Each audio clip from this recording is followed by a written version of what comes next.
Imana itandukanye n'umuntu. Aho umuntu aca urubanza yo irababarira, aho umuntu atabasha kwihangana yo irategereza, aho umuntu yifuza ibihano yo yifuza ko umuntu yisubiraho, kuko impuhwe z'Imana zisumba ubugome bwa muntu. Niyo mpamvu indoro yayo ihora itanga amahirwe ku munyabyaha wese. Nawe guha urwo rukundo muvandimwe.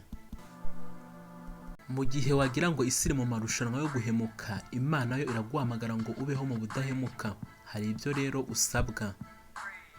Komera ku cyiza kuko abakubwira ko wakireka ukabaho ni benshi. Komera ku kuri kuko ikinyoma kiri ku muryango wawe. Komeza usenge kuko abibwira ko batabikeneye ni benshi. Komera ku rukundo kuko kwikunda bigenda birushaho kwiyongera.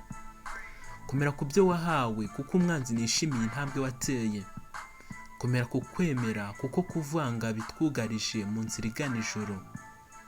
Umutima wawe ukomeze kubaka ku Mana yonyine, kandi wibuke ko ari nayo rutare rudukingira.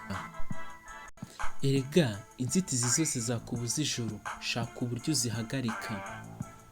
Hari abagucecekesha ngo utamuhamagara, hari abagutunganya bakubaza impamvu mukurikira, hari abagusunika ngo uve mu nzira ujye ku ruhande, hari abakumwaza kuko utaragera ku butungane, nyamara hari abaguca intege ko wowe ntaho uzagera. Hari n'ibikurimo bwawe bigutesha inzira nyayo. Ibyo byose hamwe n'ibindi umutima wawe uzi birekure, cyane ko Uhoraho arabisumba, maze mureka gufate ukuboko mukomezanye urugendo. Akubera urumuri kandi azaguhora hafi. Erega humura, byose byaremwe nawe. Wicika intege, nawe komeza urugendo watangiye.